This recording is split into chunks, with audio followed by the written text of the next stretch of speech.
Hello, everyone. Welcome back. Preview day today, Friday. Hopefully you had a good Friday, a nice, easy Friday. If you're being lazy on a Friday, get your ass up. Get your ass up, yeah? And get ready for the weekend. I have a very special guest on the channel today. Yesterday, we had Alice, who brought a lot of calmness to Planet Reckless, Planet Crazy, Planet Emotional, Planet Loud, whatever you want to call it, Planet Brash, Planet Fuzz. So Alice brought a lot of calmness. And I have another guest today who will also bring a lot of calmness. This individual does not lose his head like I do.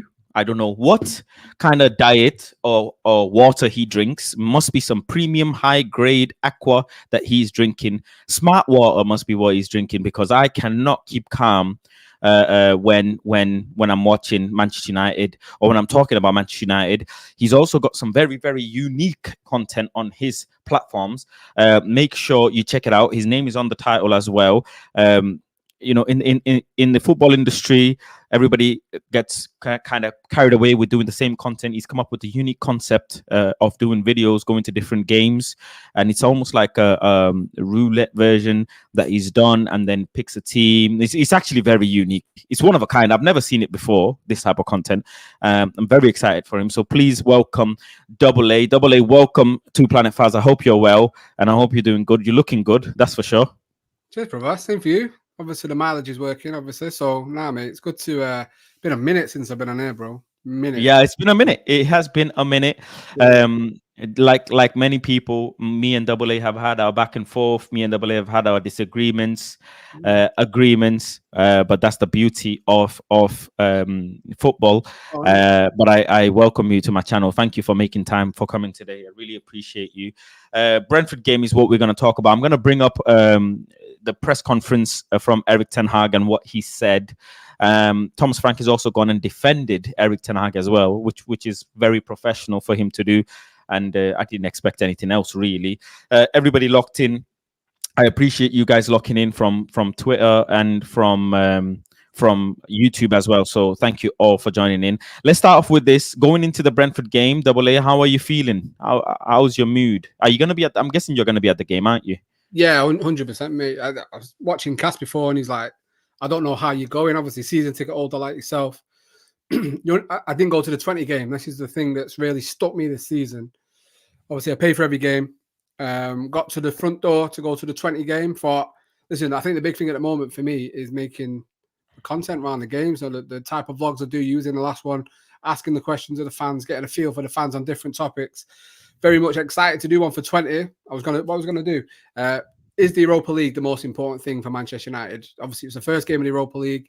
Is it the most important thing this season for United in terms of a trophy, in terms of getting back to the Champions League? Had everything ready, all my camera set up, I charged everything, got to the front door, bro, about to leave to drive to Old Trafford.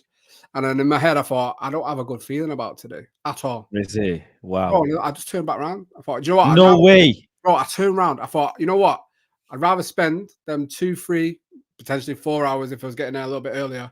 Spend it with my family, my daughter. Wow. Bro, I said it in the video. I think it was the Spurs vlog. I was like, the first time I could ever remember not wanting to go to Old Trafford, bro. And it's an indictment of what this manager's done. So for me, mate, I very much feel like this is just a continuation of last season. So my expectations and hopes for every game are very small, are very minimal.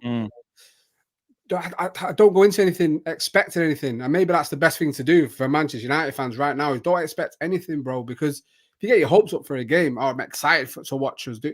You can't be excited to watch this Manchester United. You can't be excited to watch what's being churned up at Old Trafford and every ground we stink out every game. So I have very little hopes for tomorrow. I think listen, the only thing you can take solace in is that they've been really bad away from home this season. But then, you know, as you like to show every single time, this manager likes to break records, bro. Yeah. So Brentford turn up and get the first points away from home for the season. This is what you'd expect from this Manchester United side. And I think I was asked the other day, it might have been on Adam's channel. He was asking me, you know, your thought, and I was like, I don't think I can expect anything until I've seen the lineup now. I have to see exactly who is playing, what formation we've got before I have any chances. And because we don't have a starting 11, a guaranteed starting 11, you can't go into it with any expectations of what, because he chops and changes. He's very wishy-washy with who he wants to pick, who is fit and who is available. So I don't really go into it with any expectations other than me going to the game and seeing what happens at 3 o'clock at kickoff, bro, really. You know what? To echo what you're saying, do I feel like I don't want to attend games? No. As weird as it sounds, no, because I feel like that after the game, you know, after we have a bad performance, I definitely feel, you know, really down and bad. And what people don't realize is you know, the weather doesn't help. No.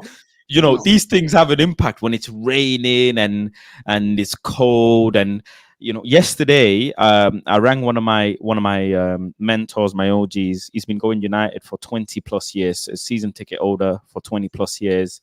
And he said, and I rang him live actually on my stream. But he rang me back after the stream and he said, look, I'm actually shopping to go holiday to Tenerife. And I said, you're not watching the season? You know, he said, no, because the fundamental of a season ticket for football is for you to spend money to go and get entertained. You are going there to get entertained. You are not going in the midst and hustle bustle of your life where you have a lot of stress and XYZ already. You're not going to a football game to actually watch more stressful things and then go home with double the stress. So I'm not going to the game. And I've got another one of my uncles as well, you know, season ticket holder for 20 plus years, not going to games. And he's an avid, die-hard away game, you know, season ticket. Like, he loves going to away games because of the atmosphere.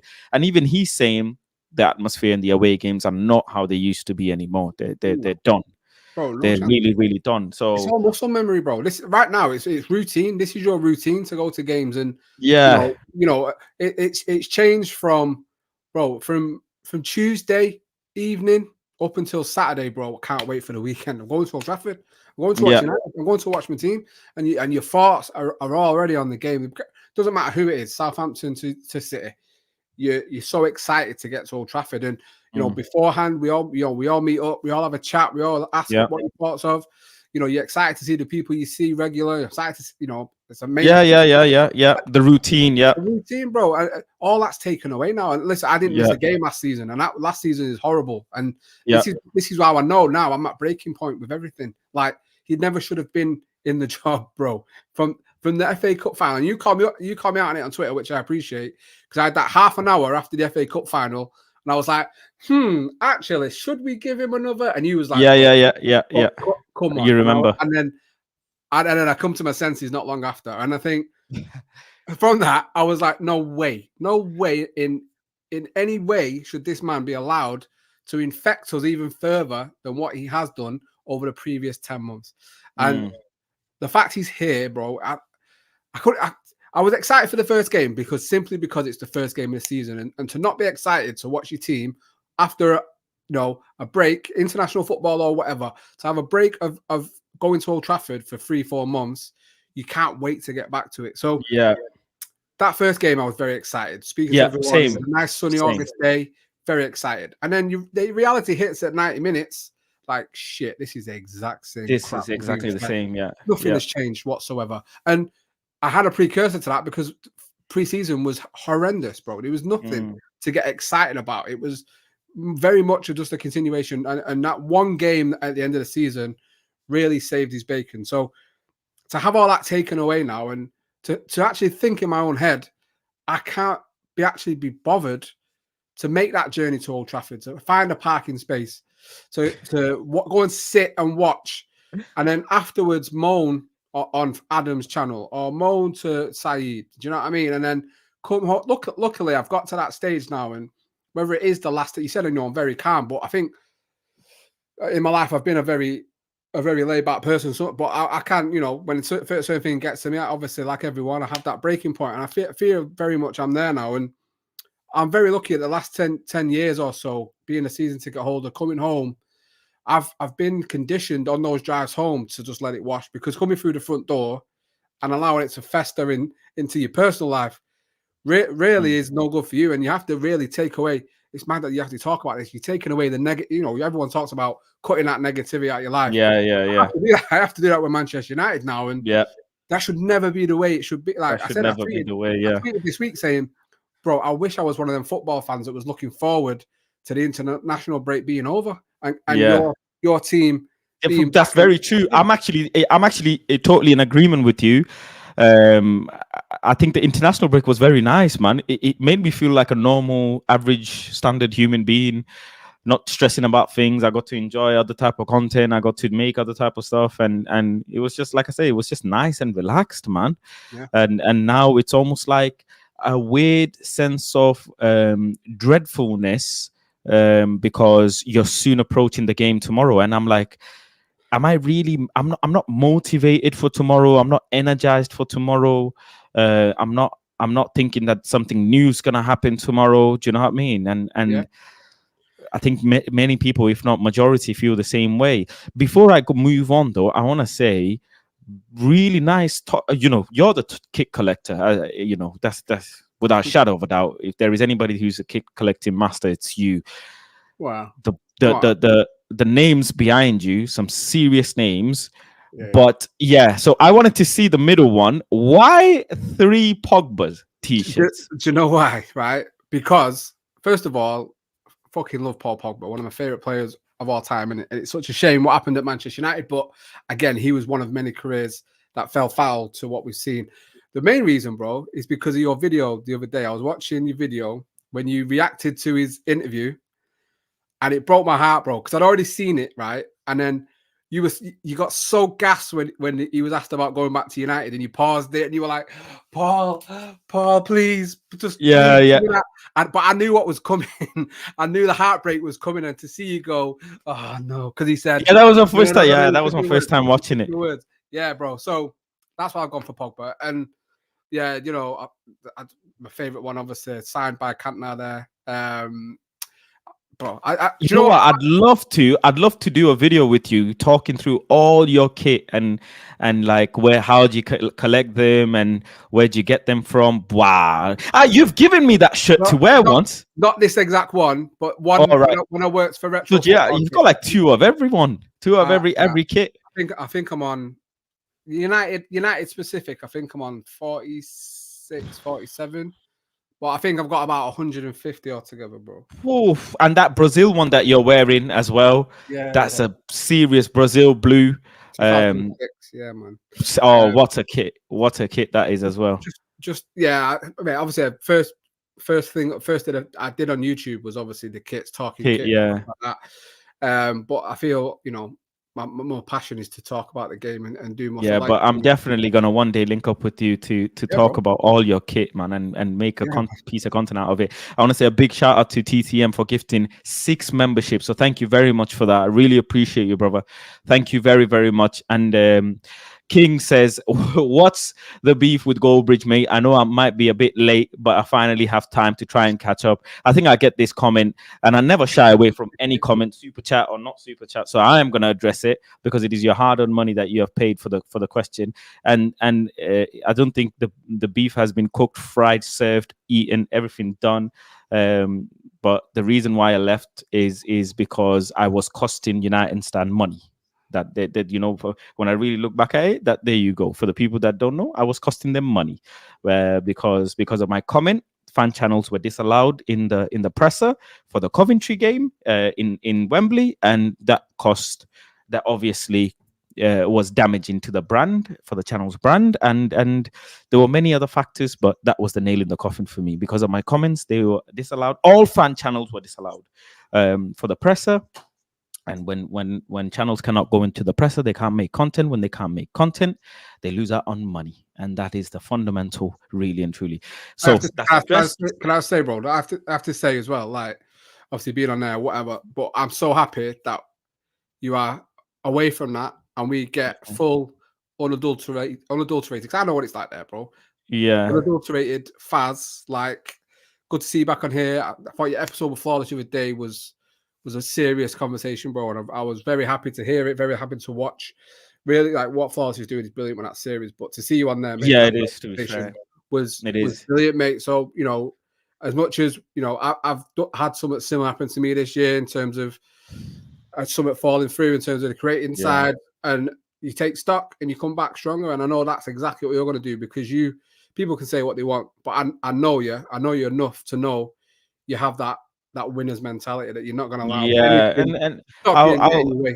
I always say this all the time, that I like the fact that people do not like my opinion. I like the fact people don't like me, because there's so many people who meet me in real life that have a presumption of me, and then instantly they think, right, this guy is not how I thought he was going to be.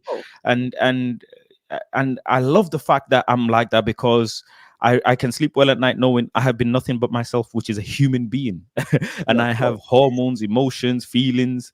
And at the end of the day, I'm in the entertainment industry watching entertainment and not getting entertained. The best thing you can be in life, bro, is Marmite. Either people like you or hate like you. Yeah. If everyone likes you, that or hates you, or if everyone likes you, that means to me that you are a chameleon. So you change every time you're around someone. I love him when he's around. Oh, he's a bit. If everyone hates you, you're just a bit of a dick. So I think you to be Marmite, and I feel like I'm the same. I very, in my real life, in professional life, very much Marmite, because first off, you speak from your heart, and you speak. You leave everything out there. You don't shy away from anything, and people will gravitate towards it or gravitate away from it. And the people that gravitate towards it are the ones you want to keep around. So you have to be Marmite in life, because it shows a variety of, and you stay true to exactly who you are, for sure. Yeah. But listen, let's move on from that, all of that. I put a tweet out before, which I actually come across, and it not fascinated me, but I was like, very much interested by this particular stat, right? So Manchester United have gone 5 weeks, well, international break included, but have gone 5 weeks or 3 Premier League games since our last league goal. Yeah. Brentford have scored 7 in the same period, 3 of them in the first 2 minutes of kickoff. Yeah. They know how to create chances. That tells me, first thing first, they know how to create chances. Second thing it tells me is they are taking their chances as well. And one of the most important things is they start fast in a game. They want to punch you. They want to land the first punch. Mhm. What happens after that happens after that. But they really want to start games fast. Man United traditionally, Nuruddin put this, thought into me before time ago, and he said Man United traditionally never do well after international break. They just don't. They need a couple games before they start doing well. Does that start worry you? Because it definitely worries me. I know that we are at home advantage, but is that really an advantage right now? No, because no one fears coming to Old Trafford, mate. If anything, people are up for it more because they know they can probably get something from us if they just get about us in that first. I mean, if every game started in the second half, I'd be very worried about that stat because we would definitely concede in the first 2 minutes after half time. So if they were scoring straight after half time, I'd be very worried. I think I'd be interested to see that first 2 minutes tomorrow. I think it's going to be interesting to see how we got about the game. I now expect Ten Hag to maybe look at being more pragmatic, even at home. I think that if he doesn't start to act the way he did in his first season after them for the loss to Brentford at home, funnily enough, no, Brentford away, Brighton at home, if he doesn't change and be more pragmatic in trying to get results, I think he's going to lose his job sooner rather than possibly later. I think because it can't continue. Mate, no winning last five games. Do you know what I mean? You can't continue with that. So, mate, I fully expect Brentford to be on the front foot tomorrow, and I would even extend that rather than the first 2 minutes because people are going to talk about this 2 minute thing. But I think that first 20 minutes for Manchester United is so very important. We have this thing under this manager where we go through phases of 20 minutes. And I don't know if you remember, but I had this saying last season where I called Manchester United 20-minute FC. Do you remember this? Yeah. I used to say Manchester United is 20-minute FC. And people were like, what do you mean? And this was very early on. Before I actually said Man United was Ten Hag, I said Man United are 20-minute FC because we go through phases of 20 minutes. Yeah. And then I started telling the people that I'm noticing the fact that in second half, we come out more lethargic and almost in the sense where we haven't actually solved any problems from the first half. So we're coming out second half and the first 10, 15 minutes of the second half, we're looking opposite to what we should be looking like. Thomas is obviously a very likable candidate for the job. He's doing well with the team, with whatever he has. A very, very big factor that I believe is not being spoken about is he doesn't have one of the best strikers that the league had, and he's still scoring goals. And what does that tell you? What I gain from that information is, as important as having a top class striker is, at the end of the day, you as a manager have to problem solve. And he has figured out a different way of getting more out of his team. And that speaks volumes for him as a manager. Absolutely. We have had so many different type of players under Erik ten Hag in that forward line. And he has not been able to figure out a perfect connection that almost suits the eye. The only time it probably did was when Martial played on the pitch and we looked like, a lot better. Mm-hmm. Where do you think in terms of our attacking tomorrow that we will succeed, or actually we will have a lot of problems? Because Ahmad hasn't started the season well. Let's be deadly honest. He's not shown high level maturity for the Premier League, and that's fair because he's not had a lot of games to play in the Premier League. That is fair. Garnacho, I think everybody's in the agreement. He's not the player for Manchester United to carry Manchester United to the next level. No, that's that. No. If something miraculous happens, which does happen to players, and they go crazy one season and they just start shooting up, it can happen because he's still young. Anthony, nothing. Zilch left in him, not even playing any minutes. Yeah. He gets minutes here and there. So that there's no hope there. On the other side, we have the one and only player that is almost like little bit firing is Marcus Rashford. So he's the only threat, right? Yeah. So how do you think our attack will perform tomorrow? Where's your concern, or where do you think you have a bit of faith? My concern would be for him to play Garnacho, Rashford and Haaland, which I fully expect him to do. That's exactly what I think he will do. So that's my worry, because I think we've seen enough of that trio to know it doesn't work for me. I think the combinations aren't there. I don't think those two wide players particularly look to help Rasmus Haaland in any, and I don't think he helped himself in a lot of ways as well. I just don't think, as a front four, if you add Bruno into that as well, I just don't think that front four works in any type of way that would get me excited to think we can do something in that game.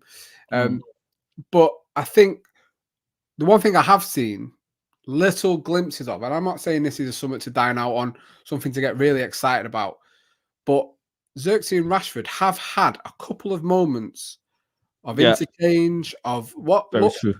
At the Porto game, there was a few bits in there, and I would really, if we're going to get any luck tomorrow in an attacking sense, I really think it has to be Xerxes. And if we're going to play Rashford, which I expect, it has to be Xerxes at number 9 for me. I think he's looked a lot better than Rasmus so far this season.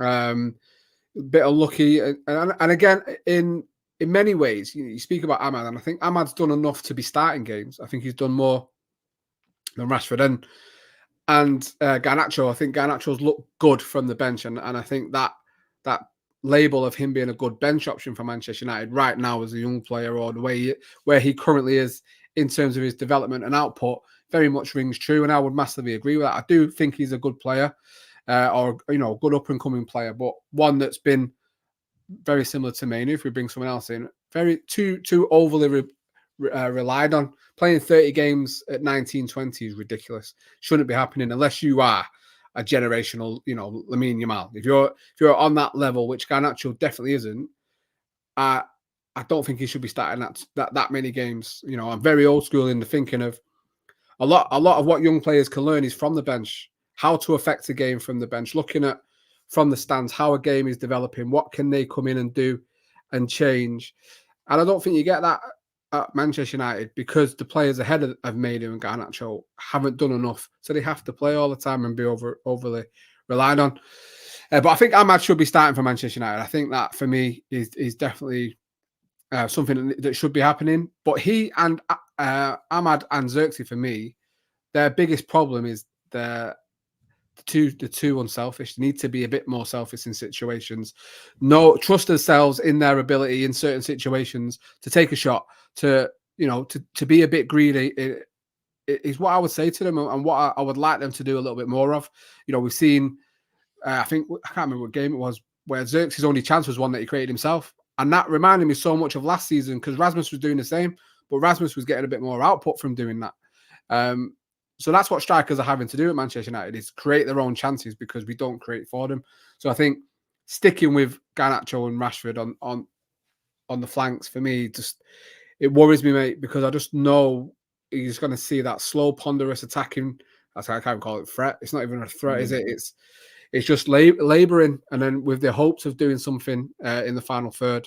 But I agree with you. I think Ahmad, for me, has to have a run. I think he's ready to have a run of 5 to 6, 7 games without coming off if he needs to, but starting 7 games in a row to see exactly where he is. Yeah. I worry about the attack is almost as bad as the midfield at the moment, mate. And he won't. The other thing is, there's certain players that we know that are gonna play by default. For example, the back line we know is by default goalkeeper, Rashford, Bruno. If you add those numbers up, it's almost like 50% of the starting lineup, if not more.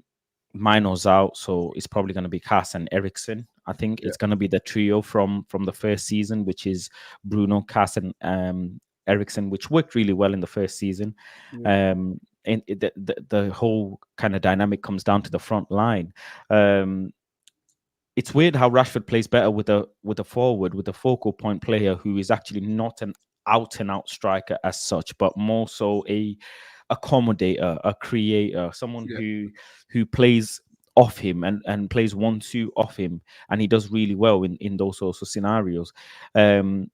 Whether he plays Rasmus or Xerxes is a different question because we don't know. But the point is, he will never play Xerxes and Rasmus together, and that is something. Again, these combinations, will it work? Won't it work? We won't know if he doesn't do it. Fans want to see it just so they have an X amount of data to say it doesn't work or this is what we saw. But if he doesn't do it, it is him being hell-bent. And as much as we have different players now, we're still very much predictable, right? Very much predictable. Absolutely. And the worst, and this is, something that really frustrates me with this manager is he won't even try it when we're desperate to go and get a goal. Yeah. Like, I can't remember which game it was, and I was really frustrated after the game. I was on a stream and I was like, I think it was on Saeed, and I was like, I don't understand when you're chasing a goal. It was Palace. It was the Palace game because Xerxes, Ahmad, and Ericsson were our best players. All technically keeping the ball, looked our best. He took all three of them off, and then he brought Rasmus on for Xerxes. I'm just like, when you're desperate for a goal and you very look like you could score a goal. We remember back in the day, you spoke on him the other day, Fergie would throw the kitchen sink at every team. You'd have 4 strikers on the pitch with Giggs, with Beckham. He's going to get the win. He's going to score the goal. And I don't understand why this manager sometimes just, I need a goal. I've got 2 strikers I can play together. Let's just see what happens. No, why do what he did and then the game dies and they look like the better team and could potentially go and score? He just won't try anything different than what he thinks is always going to work. It's really frustrating. And I actually think, I'm not saying it could work full time. Like them 2 playing together could be, the new Cole and York, Ollie and Teddy. I don't think that could happen. But what's the worst that can happen if you try it? Because the only thing I'm going to see is potentially 2 players learn to link up and potentially create for each other. Like you said, Rashford really loves that facilitator in terms of a number 9. Him and Martial, you see that back in the day, them 2 had that good period of being absolutely amazing. But amazing is a strong word, possibly. Really good. And I just this manager is so frustrating that he just won't try anything at all. And it's just the substitutions that he makes as well. At times they're not like for like. Do you know what I mean? At times they're a bit odd. For example, Ericsson and stuff like that. Do you know what I mean?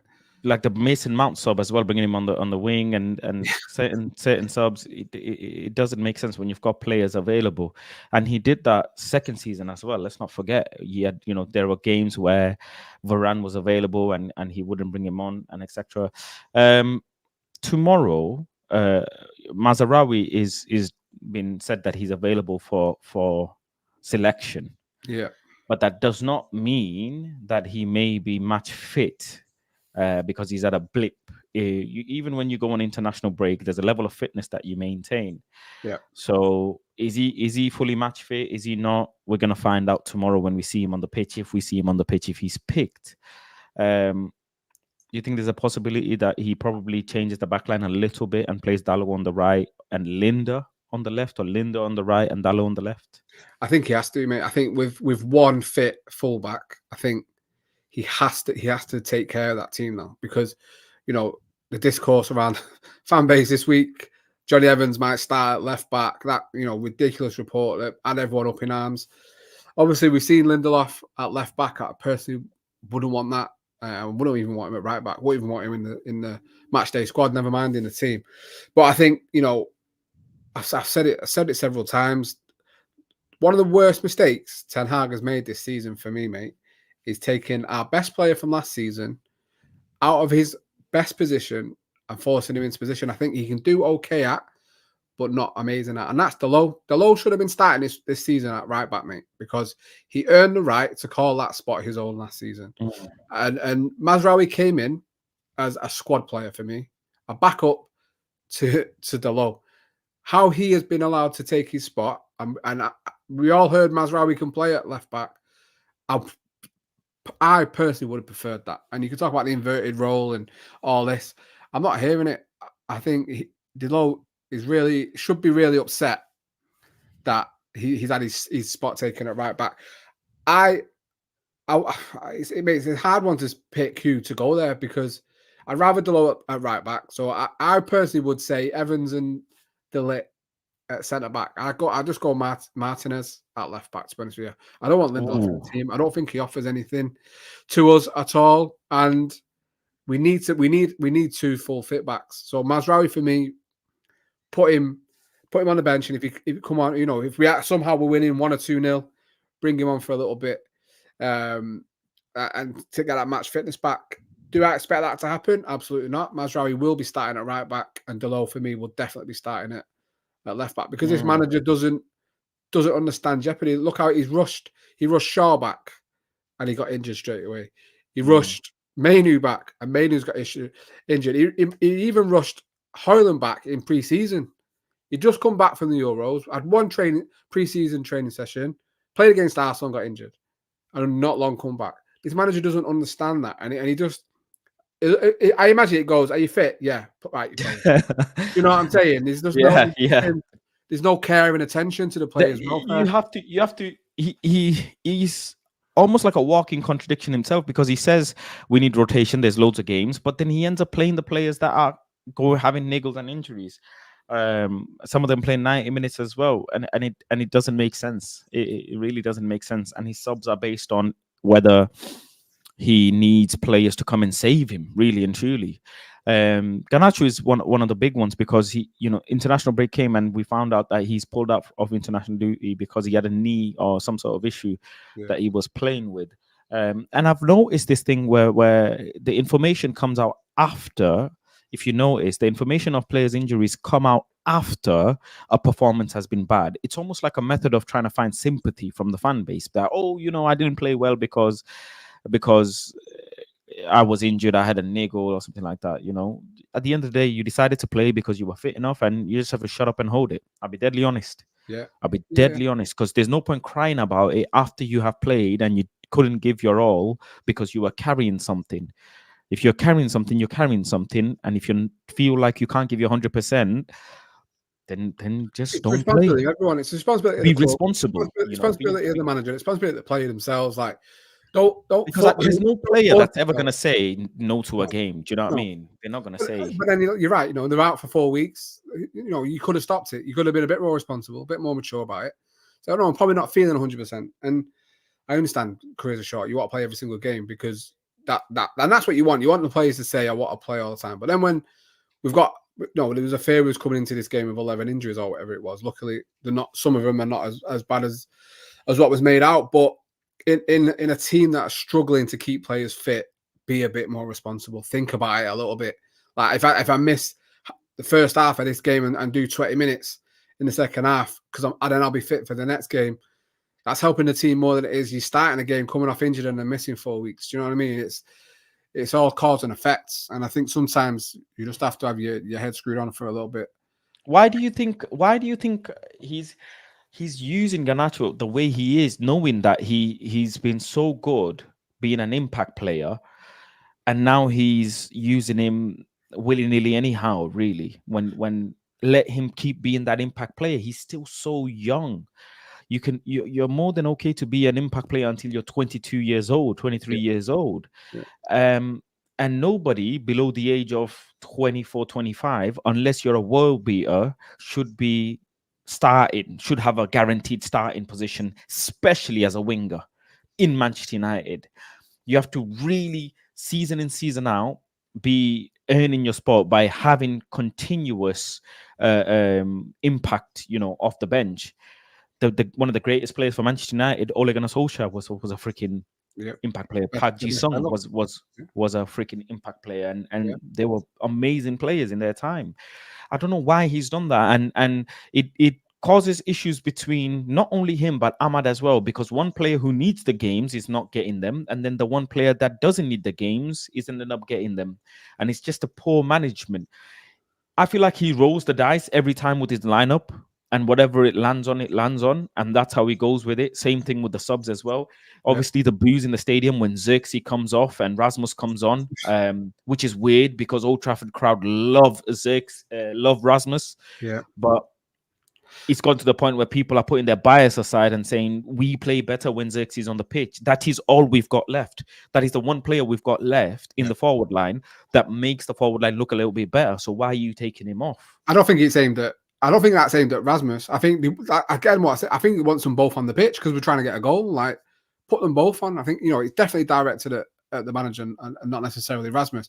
But go back to Garnacho there. I think it's twofold with the Garnacho thing. I think it's one is the current state of football, and when I say that, I mean I think football careers are starting a lot earlier. Look at Lamine Yamal, 16 years old. 17 now, but 16 and tearing it up in the Euros. I think players are starting to play more regular for teams a lot earlier than they were, 10, 15 years ago, say, or, even further back than that.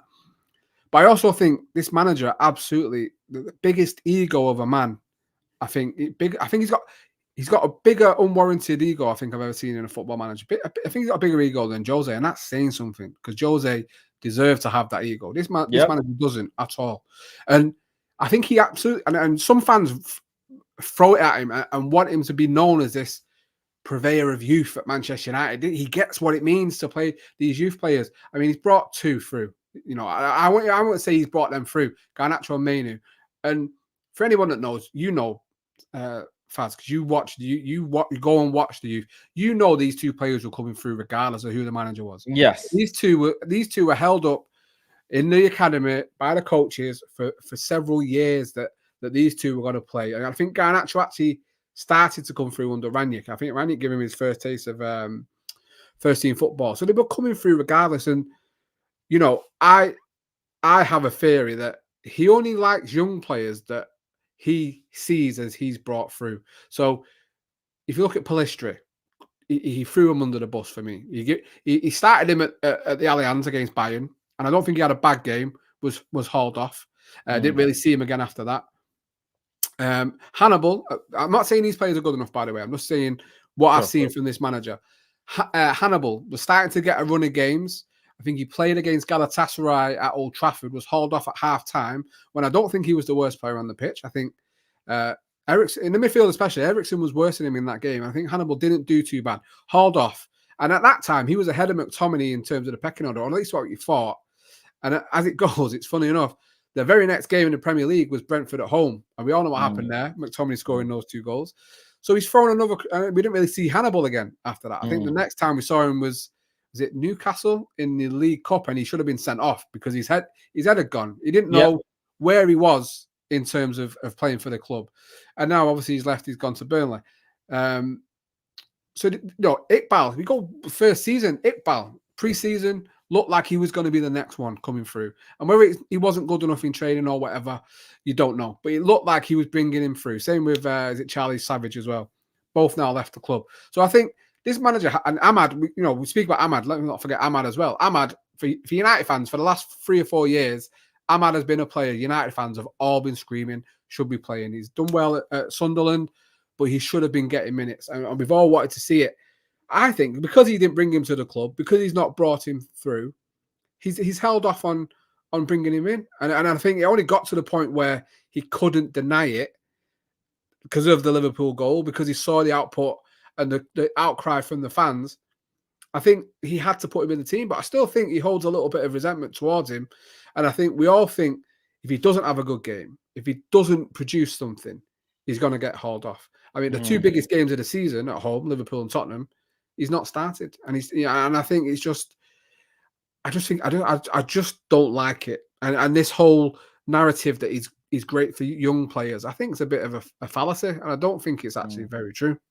Let me bring up some of the comments made by Erik during the press conference, actually, because that will be interesting to get thoughts on. Erik confirms both Harry Maguire and Kobbie Mainoo are out for a couple of weeks.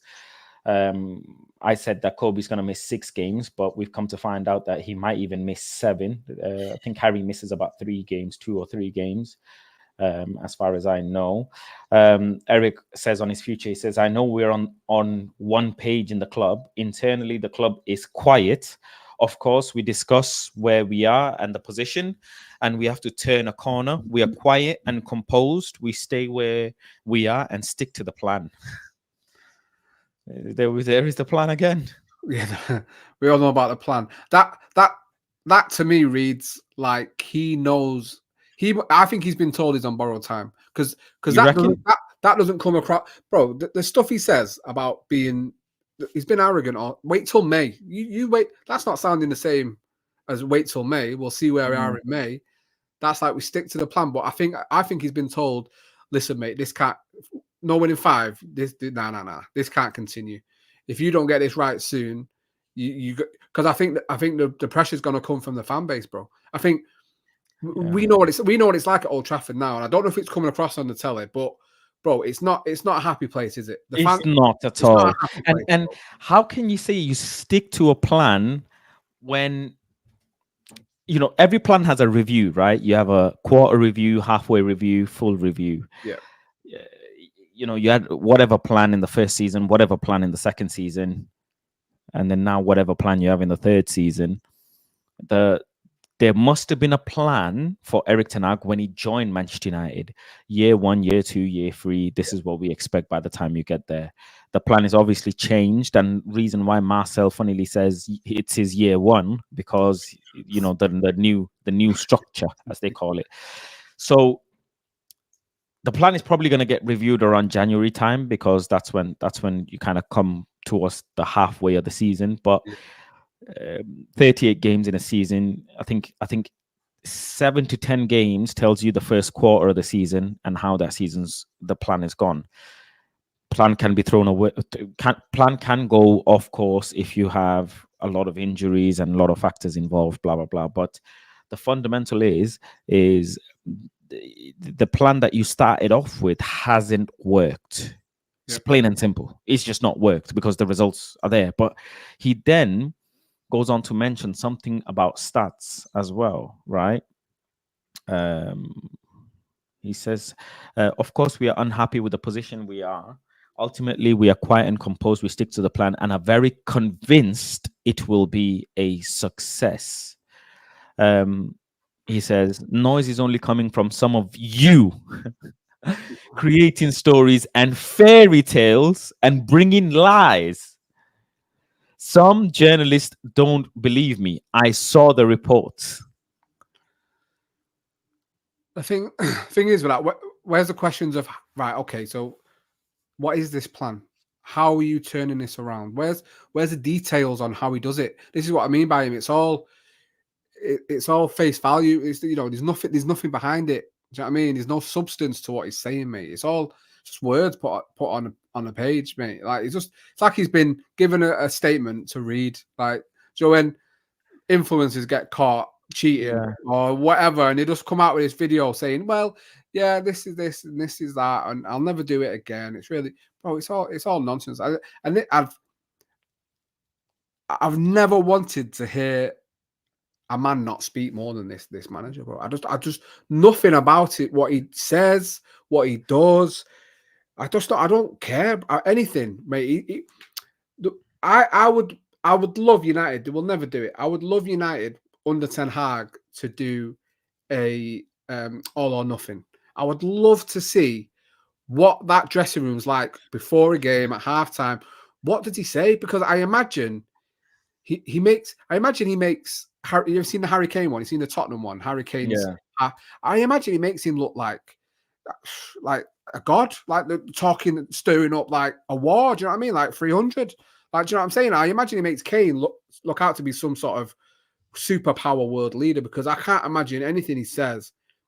And I think we see it on the pitch, mate. Like, there's no way he gets these players up for playing for this club, because you see it every halftime, mate. The amount of goals we concede after halftime, not long after halftime, is crazy. So again, I read the words, but I don't believe announced in any of them. I just don't think anything he says holds any weight yeah. And it's almost become, not almost actually, what it's become is it's become a Erik versus everyone else. Yeah. It's not become Manchester United versus anyone else. It hasn't. Have you noticed? Because there's a difference between upholding and being the face of the club and defending the club, but he defends himself. He doesn't actually defend the club. He says, I'll win trophies elsewhere. If they keep me, they keep me. He's created a siege mentality for himself. Like Fergie was the best at a siege mentality for Manchester United. Yeah. Against them. I feel sorry for you. Do you know what I mean? He doesn't address the club as we or whatever. We are trying. We're in a, whatever. He's thrown players under the bus before, rightfully or wrongfully. That shows a disconnect between him and the players. Yeah. It's, do you know what I mean? To Jose, in the end of Jose, when Jose was starting to the heritage, it was me, because he had enough. He'd seen. He said, "I'm not Harry Potter." That's another one. It's seen behind the Iron Curtain, mate, Jose. And when you get a winner behind the Iron Curtain, mate, They're not going to fall for it. They're not going to fall. With Ten Hag, I think it's always been a case of,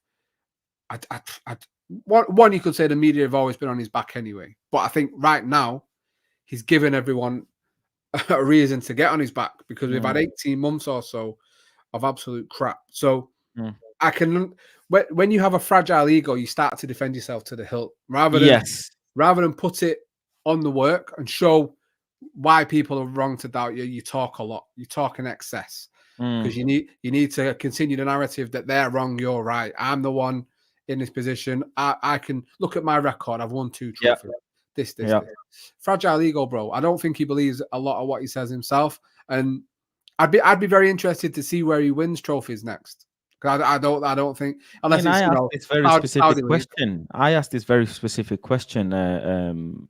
Double A. I said, based on his data over the course of his entire career, does he warrant managing the likes of Real Madrid, Barcelona?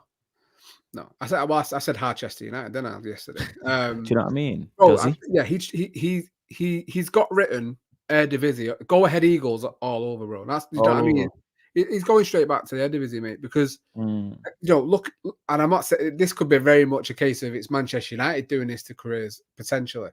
But Ollie's not had a job since, and you can talk about I've had offers this, offers that. If you were desperate to get in the job, mate, I'm sure you've had enough offers to get yourself back, because 3-4 years out the game, football moves very quick, and can he come back? Do you know what I mean, Ollie? Now, can he come back? I think Ten Hag could be in a similar position, mate. I think he could be out of the game for a little bit, and it'll pop up. No offense, but pop up managing Oman. Do you know what I mean? The national team for Oman, like, it very much could be the case for him. And listen, once he leaves United, the door is massively closed. I couldn't care what he does after that. But while he's here, what he needs to start doing is realizing it's not him against everyone, because that's not a way to get the fans on side. That's not a way to get the fans on side. It has to be us against them. And right now he doesn't do that at all. Definitely. Let's go and see some of the more quotes he said. Let me bring this up. We have to climb a mountain, but that's the top football. Sometimes you have to face challenges, but I'm sure we will make a success, just like we did last 2 seasons. So according to him, the last 2 seasons have been tremendously successful because of trophies that he has delivered that Man United haven't had in years. So according to him, it's a success. I see good things. Maybe he means in his dreams, because it can't be in the football pitch. He says, I see good things, good patterns, and good stats that confirm we're in a good direction. 14th. But the ranking doesn't lie, and where we are isn't good enough. He's so deluded. He can't, like I just said, he can't believe a word he's saying. He cannot believe a word that comes out of his own mouth, because how you're telling, bro, we're not stupid. I'm not sitting here saying I'm a coach. I'm not saying I know everything about football, but I'm a fan with eyes. I sit in that ground and I watch Manchester United on TV, and like you fans, I watch Manchester United in the ground. I can see with my own eyes, there is nothing good about the way we play. You can talk about a little bit of, beating Southampton, as we should. You can talk about 30, 40, 50 minutes against Palace. Absolutely fine. But you're telling me you're seeing things that the process is moving forward. Mate, he's in dreamland. He massively is in dreamland. I don't know what it is about him.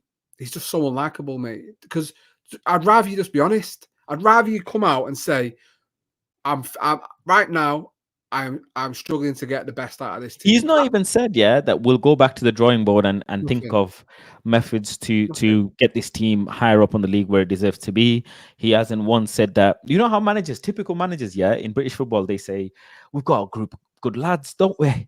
We've got a group of good lads. They know what needs to be. Nothing like that. They're all on board. Yeah. Do you know what I mean? Yeah, they're all on board. They get it. They understand. Nothing like that. Nothing. So you have to ask he's going to continue doing what he's going to do, bro. It's all same as last season, mate. When nothing was working, he continued to do the same thing, hoping, like they say, that, the definition of insanity is doing the same thing again, expecting different results. This is exactly what this manager does. So that, to me, exactly what you're writing, what you're saying, reads what I'm trying to do will work in the end. It will work, and we'll continue to do it until it does. Mate, I really, oh man, this guy he's a clown. I'm sorry, but he's a clown. I don't want to be disrespectful. Maybe I do. I'm just tired, bro. I'm just so fed up of not believing in anything that he says or believing in him. He's given me nothing to believe in. How you can be 14th, -3 goal difference. Yes, it's only 7 games, but in a season where you've just come off finishing 8th with a minus goal difference, and someone in the chat said it's not one goal, that one game that saved it. It was one game, because if you look at that FA Cup, we were terrible in every single round. It was one game. Well, we were terrible in every game. We struggled against Wigan. We struggled against Newport County. Liverpool could have gone either way. We were just lucky to be on the right side of that result. Coventry, if the guy was wearing a size smaller, it wouldn't have been offside. Please stop with this narrative. We had a good FA Cup. And also, even if we did have a good FA Cup run, please keep your standards to know we are Manchester United. An FA Cup run is something that Portsmouth do. It's something that Southampton do. Something that Coventry do. Something that Villa used to do. Wigan. Bro, our FA Cup run is something for a mid to lower league team that buzz off it. Manchester United should not be in that category. And if we are, it's because the manager has dragged us down to that level. And I'm sorry, I am not going to accept it. I am not going to accept it, because I shouldn't have to. And I'm not saying we should be winning leagues. We have to be winning Champions Leagues, but we should always be in the conversation. Manchester United, for me, top 3 biggest clubs in the world. We should be fighting with the other 2. For me, Bayern Munich and Real Madrid. Barcelona should be in there as well, yes. We should always be fighting with those 2 sides for everything. For everything, in terms of how much money we make, in terms of the Champions League. And also, if not dominating our league, it's hard to dominate the Premier League now, we should definitely be in the conversation. Anything outside the top 2 in the Premier League, for me, for Manchester United, is a failure. And I'm sorry, if that manager can't get us doing that, he shouldn't be in the job. It's as simple as that. As simple as that. For sure. What else he says? Injuries do not help, for sure. You need players available to perform. Kobe and Harry are out for a couple of weeks, but Mazraoui is good news. He has returned to the training pitch and is available tomorrow. And then he speaks on Tuchel. But just before I get onto the Tuchel thing, make no mistake that Mazraoui, just because he's available for selection, may not mean that he's 100% match fit. And there's a lot of conversation about Mazraoui as well. People are very happy with him and whatever, which is great. But gonna be deadly honest, he's not been a breath of fresh air. He's been a good player. He's come to the club and been a good player, and that's what we expect, to be a good player. Has he been an outstanding player individually, where he's one of the best in the league? No, he hasn't. No. Because these are the same. I'm gonna use the same critiques that people use for Dalot when he played on that side, because they said Dalot is not good going forward, and neither is Mazraoui. No, I think he's been solid, and I think in when we've needed someone solid in that position or at fullback, he's been massively solid. And he plays there for his country on left back. I would have just preferred him left back. And I said this a while ago, and people were trying to get at me about it. I don't think he's that impressive going forward. I prefer Dalot going forward. And Dalot's shown real qualities and improvement. What my big question, what I've been like with Dalot, and I've learned. I love him now. I'll actually, because he gets it. He's very professional, and I think he wants to be better, and he wants to be better for Manchester United and not for himself. In terms of personal accolades, he wants to be a better player and the best he can be, and I love that about him. So the improvement I saw in him in the attacking sense last year, I think we're missing that 100% on that right hand side right now. And Mazraoui, as much as he's been a good solid start, I think he's not been, I say he's not ripping up trees. He's not showing he's one of the best right backs in the world or even the league. I think I'd rather not lose him for another 4 or 5 weeks because the manager decides he has to play him. So he's got two recognised fullbacks. I think we have to be a bit more, like I said, more careful with players. And he comes on that category now because, anything cardiac, mate, can be potentially, we've seen with Eriksen, life-threatening. You have to be careful with players. And yeah, you definitely have to be careful. I think he's made a comment on Thomas Tuchel as well. He said, I think it's a very good choice for the FA. He's a top-class manager who's proved himself. England has world-class players. They have the opportunity to win big championships. And he speaks on Christian Eriksen. He says, lately he proved himself within the team with Kobe and proved they can be a good couple.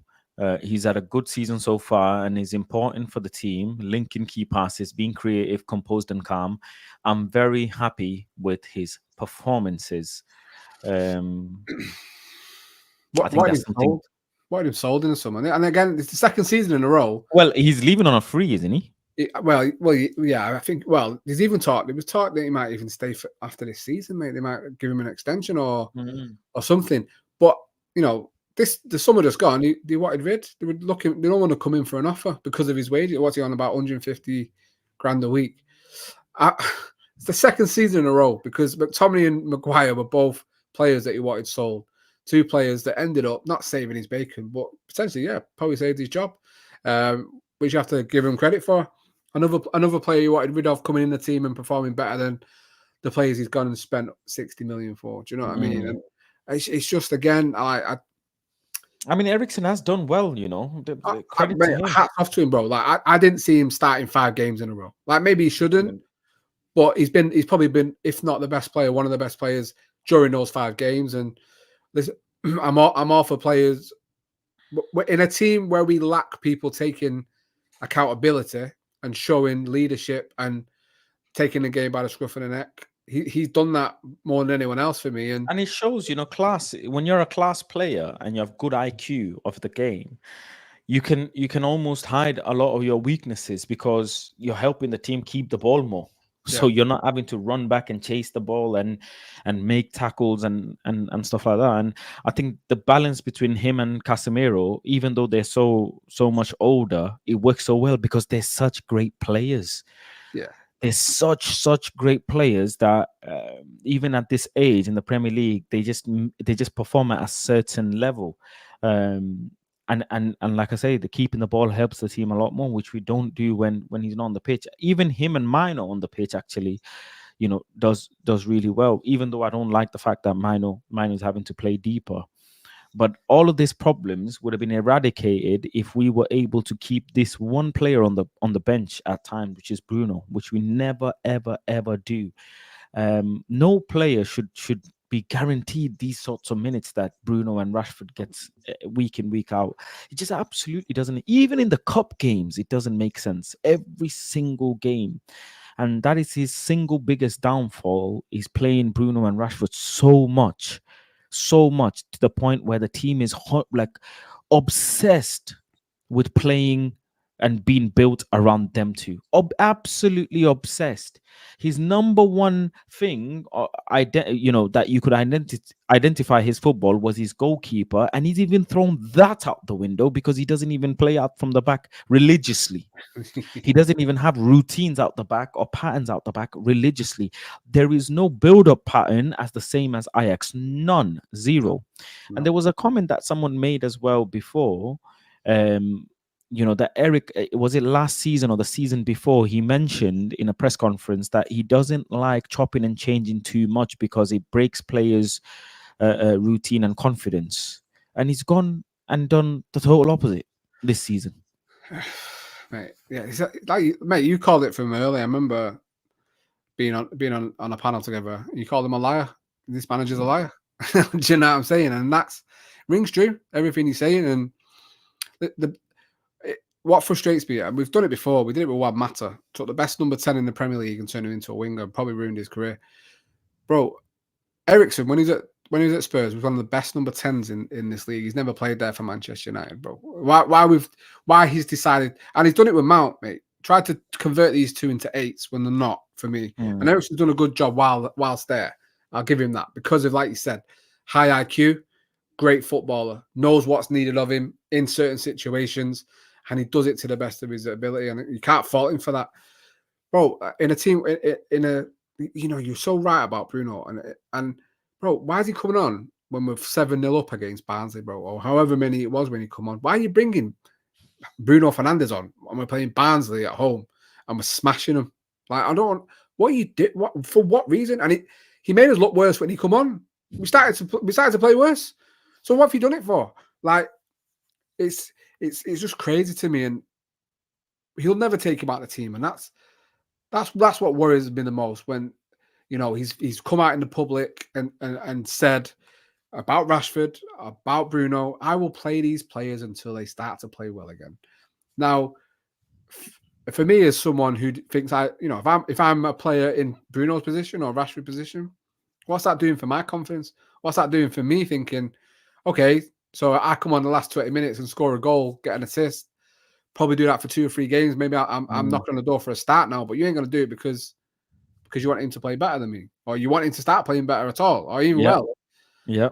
And it has that knock-on effect on. And I imagine a lot of players here don't like playing for this manager because I don't think he inspires them. I don't think he gives them confidence. I don't think he makes them feel like they will run through brick walls for him. And it's an old adage. And his managers, I always think when I use that, I always think of that first Jose team for Chelsea because, bro, they were like his kids.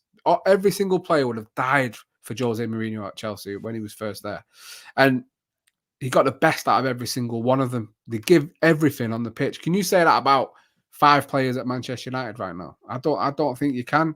And it all starts from the dressing room and the training pitch. And you always take that mentality, the coaching, and the plan from there to the pitch. Something gets lost because Benny McCarthy coming out and saying, well, it's great on the training pitch. We was doing this, we was doing that. Why can we never replicate it then? Because if it's so good, we should be able to see it. And 20 minutes, 30 minutes spells of it is not good enough. So something invariably goes wrong. And I have to look where it comes from, and that's the manager. He says we have to start scoring now, which is the most important part of football. We have to improve that part. He's a liar, comedian. I don't know. I just know one thing, yeah. I know he speaks very, very good English because you can't fool a percentage of the fan base for this long if you don't know how to manipulate people. He's literally said what we've been crying about and said, yeah, we have to improve that part. Okay, no problem. At least he's addressed that. I'm glad he sees it. Yeah, I'm glad he sees it. Yeah. At least he sees something. He says, I think the players do well. We won last season. Maybe you forgot. See, my God. 1 game. 1 game, we won 1 game. Oh my God. The tone. He said, maybe you forgot. Maybe you forgot. Maybe you forgot. Yeah, maybe you want the oozing arrogance. Yeah, maybe the arrogance is back. Jesus. Maybe he forgot. I think the job has consumed him. The size of the club and the job has consumed him. Yeah. He's almost like 50 Cent with it. Do you know what I mean? Like, yeah, I got shot so many times and I didn't die, man. That's it. That's it. He's using that last bit, yeah. Maybe you forgot. Forget everything else. Maybe you forgot, yeah. Is he hates England, English media. I can just tell he hates 100%. English media. 100%. He hates everything about English media, and I don't think he even likes. I think he's almost like holding on to the job just to aggravate the media a bit more. There's probably people in that Carrington media room that he looks at and he gets angry with, and he just says whatever he feels. That's what it is. He says, when we face problems, sometimes we have to line up teams who are not in the right balance because players aren't available. But I think in general, the players do perform well. Okay. Wow. Maybe you forgot we finished 8th last year. This just feeds bro. This just feeds a narrative that he's a cup manager because all he talks about is the cup. He never talks about the league position. He never talks about how bad we were in the league. Bro, mate, finish minus goal difference you finished on in the league. Our worst ever Premier League finish in 30 odd years. You're behind that, and now you've beat. We had our worst ever start last season. You've got to beat it again. Talk about that. Talk about where you're going to correct what is going wrong on the. You say, "Oh, we need to score more." Yeah, we all know we need to score more goals, pal. We all see that because we're on minus goal difference. We scored 5 all season. We all see that.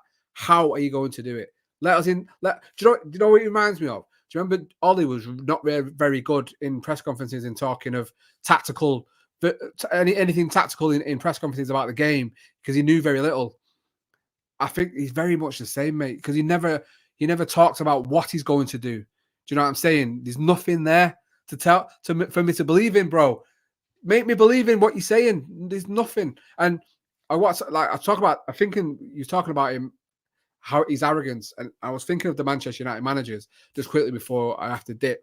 So I think when Van Gaal came to the job, he was very uninterested. And he's like, oh, you know, I am who I am. It's whatever. I'm here. Let's see what I can do. Jose, I felt at the time, because United was so crap, he felt he brought himself down to United's level. Do you know what I'm saying? Like, he felt he was really good, still the top level manager, brought himself down, you know, talk about the heritage and all this. Ollie was always so happy. United are up here and he's so happy. I just, no, I'm so good. I'm so happy to be here. Like, this is, I won the lottery. I basically won the lottery, blah, blah, blah. Where I think Ten Hag has come to the club and now he believes he's this good. He's at the same level as Manchester United. Rather than proving it, just him getting the job, he's walking around like, you know, I always talk about it. It's, you know, if you know the tale, the Emperor's New Clothes. Yeah. He believes he's wearing these beautiful clothes and everyone's telling him he looks amazing. He's walking around naked. Do you know what I mean? He's not. This is what I feel like Ten Hag is doing right now. I would be the manager, Lucky Singh. Honestly, I think I could do a better job. I'm not even going to lie. I could do a better job than Ten Hag right now.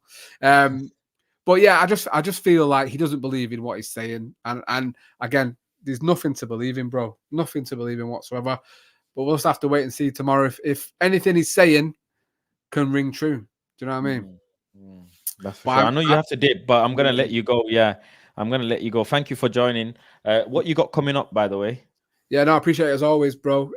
Everyone who's watching, make sure you're subscribing and following Faz's journey. It's great to see him back on his own platform, bringing you great content.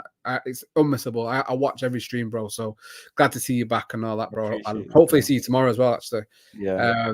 But myself, yeah, FC, the word double, as you can see there, and A. Yeah, bro, at the moment, I'm finding my lane in terms of the content I'm doing. Obviously, I do some vlogs at United where I try and make it about the fans. So rather than just the game, Faz has been on there. I talk to fans, ask them a question. I've got my question lined up for tomorrow. Try and get a feel for fans on certain topics, and then you obviously a bit of the game as well. But the main thing I'm doing, I've just dropped. Faz mentioned it before, which was great. Winner Stays On. So it's a new series I've started. Winner Stays On. So the first episode, I span a wheel of all the teams in Greater Manchester apart from United and City because that's too easy. And then I went and watched a team. So I went and watched Wigan. And then the next video is the winner of that game. So I went and watched Wigan v Blackpool. And then my next video is the winner of that game. And the next video is the winner of that game. And it carries on and on and on. So the second episode I dropped a couple of days ago. So if you could all go and, I know he's put it in the chat or in the description, the channel. Bro, I'm not even on 700 subscribers yet. And I don't like begging for subscribers. I think I'm 22 away from 700. So, bro, if anyone could go over there and get me up to 700, I'm trying to get to 1,000 by the end of the year. So any love would be massive. I do appreciate it. And yeah, make sure you go check it out. And not only because I'm just saying it because he's on here, but the piece of content is actually a very unique concept in itself. So I'm sure you guys will enjoy it. His channel title is in the title itself. So if you click it will take you straight to his channel. Make sure you subscribe and show him some support and love. Obviously, he spent a lot of time making the content as well. So drop a comment on the content and check out the next one as well. So it'll be very, very good. So I wish you all the best with that journey because it's, like I said, very unique, man. Oh, I'm gonna let you go. You have to come to a game, bro. Because I like to have guests to me. I have guests to me and stuff like that. So yeah, if you're up for doing one, bro, that would be Yeah. We'll definitely do one. We'll definitely do one. Appreciate it, All right, bro. Take it easy. Yeah. Take care. it Have a good easy. evening. See you tomorrow. Go on, United. Let's actually continue with the press conference. I just put a tweet out saying the arrogance is oozing off him. Is oozing off him like crazy. How can he say, yeah, maybe you forgot? Maybe I fucking forgot what, bro? What did I forget? I forgot that Galatasaray ripped us apart. Do you know what I mean? What did I forget? Maybe I did forget. You know what? Actually, you're right, Erik. I did forget. I forgot the fact how bad we were and some of the losses. Yeah, so I did. Actually, thinking about it now, I did forget. I did erase it off my memory because I don't want to remember what happened last season, bro. Because this is sad the way he's going out. Sad. We can't force the return and have to do it clever. We don't want them to return and quickly drop out, but of course we hope they come back as soon as possible because this team needs two left fullback. I think he means this team needs a fullback. We can't force their return. They have to do it clever. We don't want them to return and quickly drop out. But what happened to Mason Mount? What happened to Martinez? Do you know what I'm saying? Players are coming back and getting injured straight away, and both left backs being injured is a madness in itself. Saw the stat before. Kobe Mino in Premier League this season, first in successful tackles, first in long ball accuracy, first in interceptions, third in passing accuracy, and fourth take on success. He's got some good numbers there, but overall his performance haven't been as good as I thought it would be, considering how good of a player he is. And it's not his fault. I think it's the system's not helping him. I definitely think the way that we're performing and the players around him is not helping him. The lack of break is not helping him. So there are factors there that are actually causing him a lot more negative impact than positive, and he's out injured now. That's what happens when you play so many games and you're packed out, and he's doing a lot of defensive roles. You just saw there, successful tackles. What else was there? Interceptions. These things take a toll on your body, and he's a young player. Needs to be managed a lot better. Needs to be nurtured a lot better, so he can have a long, healthy, good, successful career. Part of me feels like he's using Mino as an scapegoat at times, trying to help him get out of difficult situations in the game. So same thing he did with Garnacho last season. Whatever I said 2 years ago still stands and is true. Whether you agree or disagree with me, the fundamental fact is Man United are not playing good, and the manager's job has been up for debate for the longest. I have been right for 2 years. It's as simple as that. With that being said, I think tomorrow we will. I think we'll draw tomorrow, but win Fenerbahce. I just don't know. If I say we win, we'll lose. If I say we lose, we'll win. I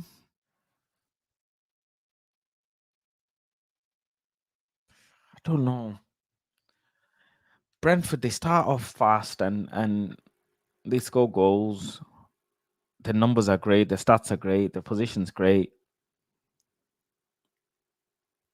I don't know. I think we actually beat Fenerbahce, but we draw tomorrow. Imagine if it's another draw. The probability of it being another draw is crazy. Let me just recap myself on Brentford's form as well. Give me a second. Let me go and check Brentford's form right now. They're 13 goals scored, right? That's what I last remember. And 13 goals conceded with 10 points.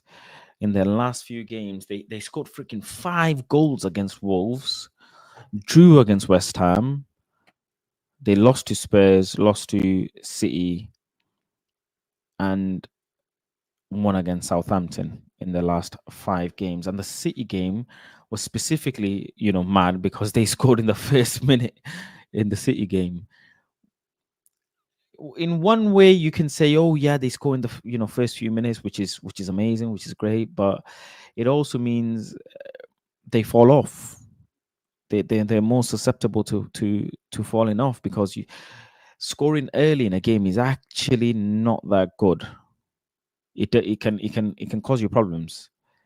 But doing it so many games, is a madness as well. Is a madness. Clearly, there's some sort of system style mentality that they're using to get teams while they're on the back foot, get teams while they're kind of asleep, really. And what Man United need to do tomorrow very well is not be asleep in the first 5-10 minutes of the game. We absolutely can't. We know we can concede an early goal. We have done that against Man City in the first season. If we don't score, that is another record.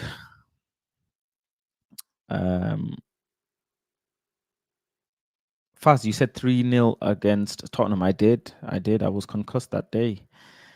We've been playing bad for so long. We have. We need to salvage the season before it's too late. I think it's too late as it is. I'll be honest. A part of me wants to write the season off because there's no way we can do anything in the league.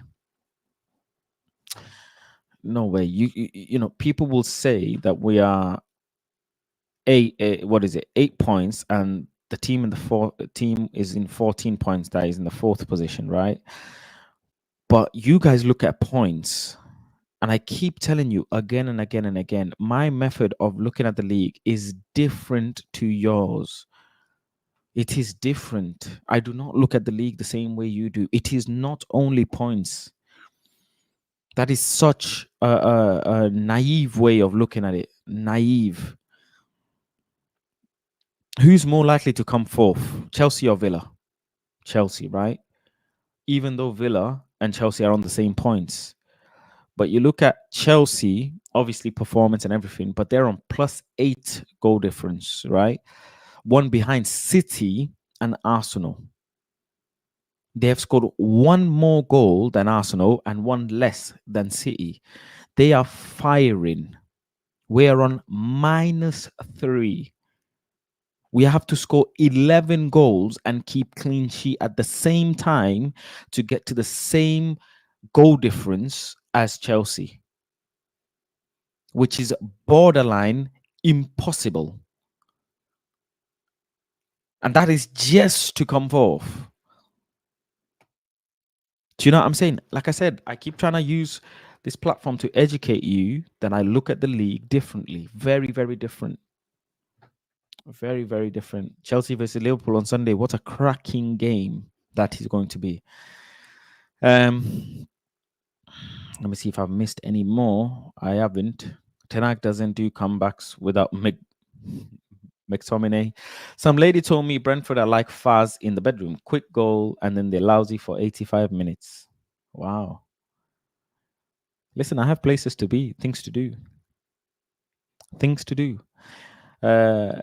You know, I guess you're like Man United. Wait until the 95th minute. Remember, Ferguson also brought in a snake called the Glazers. He did, but he was successful under them, and he delivered numerous trophies for you under them. 5 trophies, if I'm not mistaken, under the Glazers. 5 Premier League trophies under the Glazers. He got you. Come on, Faz. Mourinho definitely cooking us well. Mourinho cooking us will be will just amazing. We are winning tomorrow 2-0 on top of the Golden Glove chart, but he ain't gonna win the Golden Glove this year.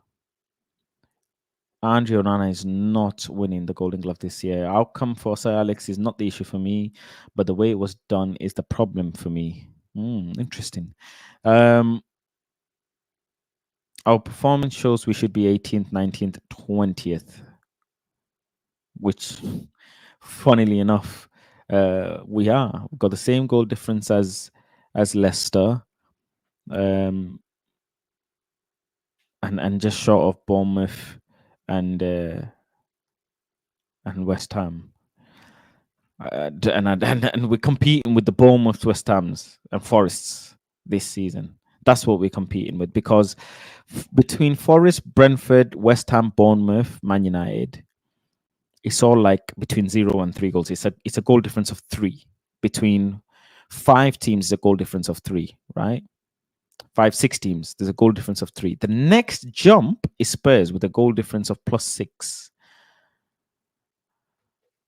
Then you got, your Fulham, your Newcastle, which both of them, I think Fulham will definitely drop off at some point. They've had a really good run. Drawing against West Ham, beating Newcastle, which was really helpful for them, beating Forest. And they gave Man City a very good game, very, very good game. But they'll fall off in the second half of the season. I'm interested to see how Forest pick up form as well later in the season. West Ham is another team that I'm expecting they need to pick up form. And obviously Brentford, I think, again, will finish probably around that 10th region anyways, 9th or 10th region. I think Brentford finishes. Yeah. The league is shaping up nicely. And tomorrow will be another day. Will we be in 11 points tomorrow? We'll find out. Let's not forget the people are playing as well. Villa are playing, Newcastle, Brighton is a big game. Whatever the result is there, it creates more distance with us. We need Newcastle and Brighton to draw and us to win, so we can kind of catch up to them a little bit. Fulham play Villa, Spurs play West Ham. I think Spurs would fancy themselves to beat West Ham, because before the international break they took a beating to Brighton, an absolute ball job beating to Brighton. But then West Ham, I think West Ham they beat Ipswich 4-1. So yeah, couple interesting games, definitely, for sure.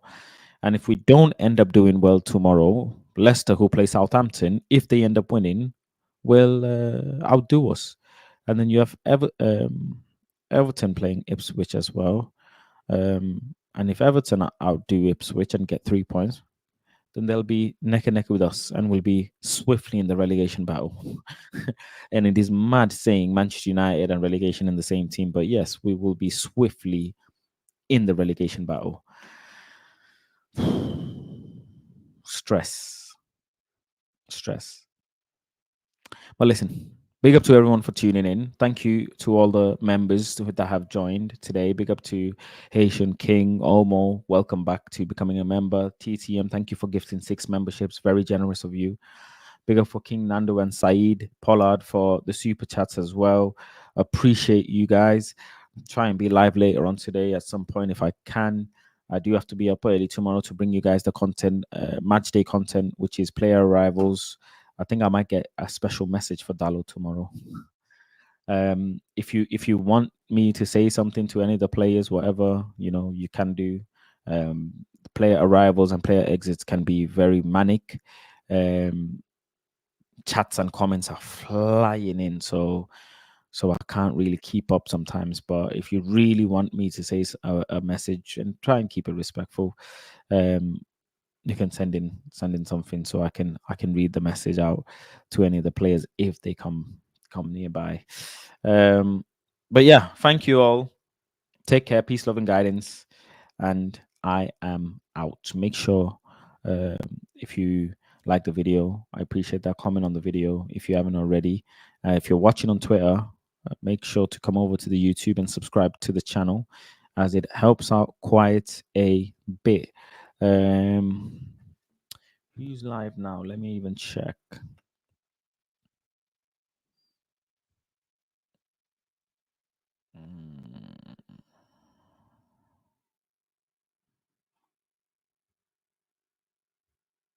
I don't know who is live right now. Doesn't seem like anybody is. Don't think anybody is live. Nobody's coming up on my timeline. Yeah, take care. Peace, love, and guidance. I'll catch you guys on the next one. Yeah, love.